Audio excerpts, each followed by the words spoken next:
Tanya Igeret HaKodesh, Perek Dalet, troisième leçon, page 210. On a expliqué comment dans le cœur de chaque juif, il y a la dimension de la pnimiout, de la profondeur, et celle de la chitzoniout, de extérieur, l'amour superficiel. Et que cet amour superficiel était engendré par le sechel, par l'intelligence, alors que l'amour profond est engendré par le nitzutz eloki, l'étincelle de divinité qui est dans Chorma, donc qui est plus haut que le sechel, plus haut que l'intelligence.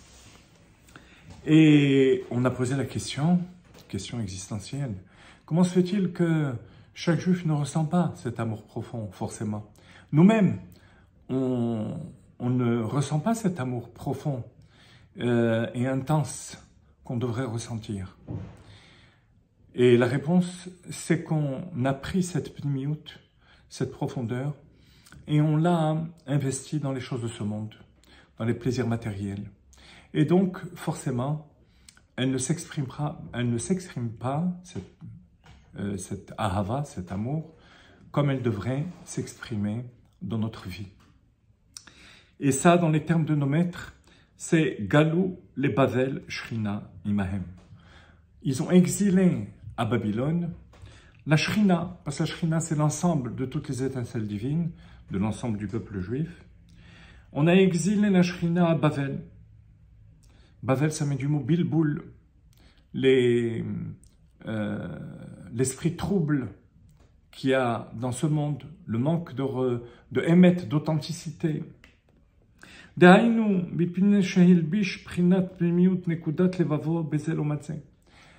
que la personne, le juif, a habillé, a investi cet amour profond dans l'inverse de l'endroit où ça devrait être, donc dans le mal.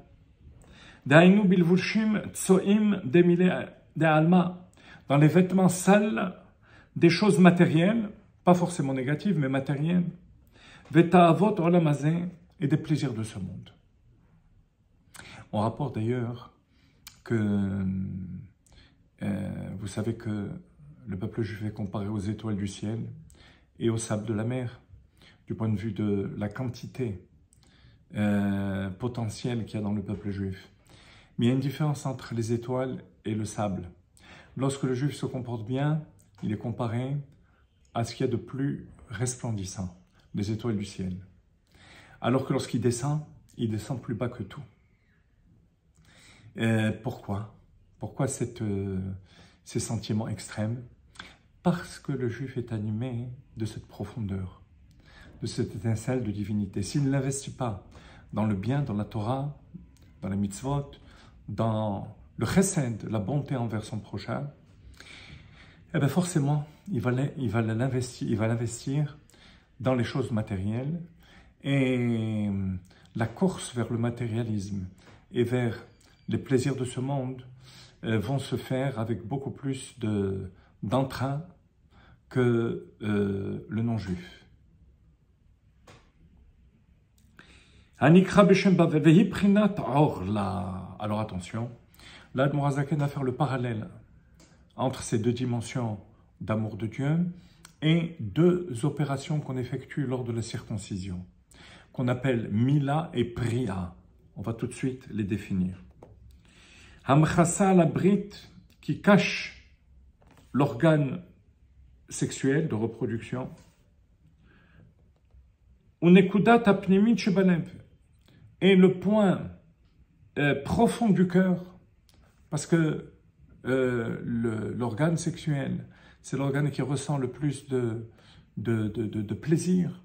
Donc c'est la profondeur de l'âme qui s'exprime à travers l'acte sexuel, et c'est ce qui permet de procréer, de produire cette union entre l'homme et la femme, et de devenir une seule entité pour engendrer un enfant.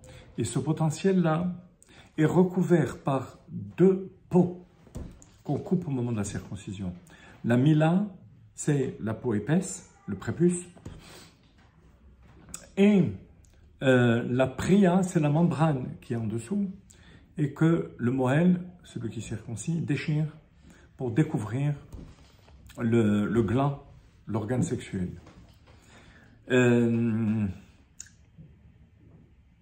Par rapport à la première opération, qui est d'enlever la partie épaisse, le prépuce, le verset dit « Umaltem et orlat levavchem » vous circoncirez le prépuce de votre cœur.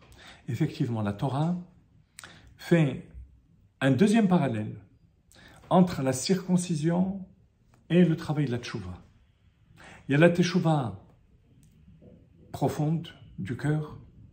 Rappelez-vous, on a étudié dans l'Igrata Tchouva qu'il y a tchouva inférieure, tchouva supérieure.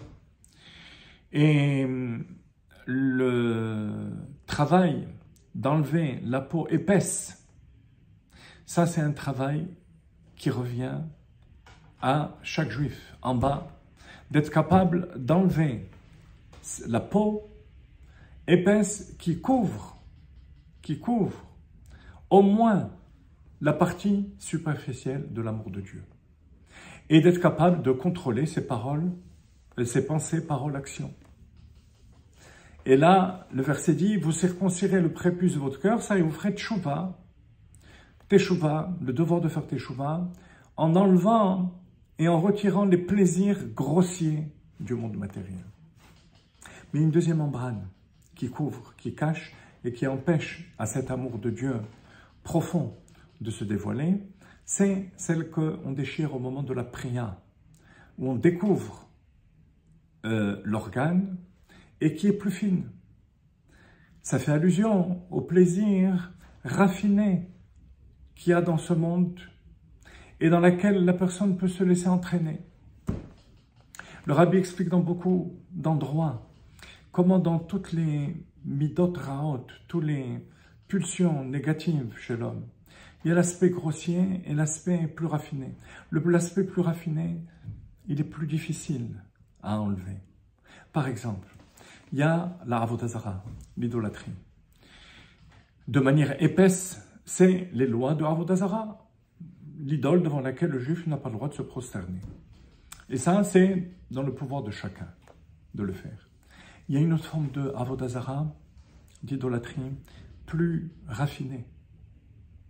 Par exemple, le fait de mettre ses forces dans le monde matériel pour gagner sa parnassa et de croire que la parnassa vient des efforts matériels que l'homme fait, ça s'appelle aussi avodah zara. Avodah zara en hébreu, ça veut dire un travail étranger. Ce qui est étranger à la vérité, à savoir que la parnassa on la reçoit de Dieu, c'est avodah zara de manière plus fine. Et il en va de même pour toutes les midotes, l'orgueil, les plaisirs. Il y a ce qu'on peut ressentir au niveau grossier et au niveau raffiné. Au niveau grossier, ça dépend de chacun d'entre nous, de s'en détacher. Au niveau plus fin, lorsqu'on a fait le maximum de ce qu'on peut faire nous, on expliquera dans des prochains cours que ça vient par Akadosh Baruch Hu. Une fois qu'on a fait le maximum au niveau de notre travail, qui est mis là, Bria, découvrir cette membrane fine, ça se fait par l'aide, Milaela, d'Akadosh Baruch Hu.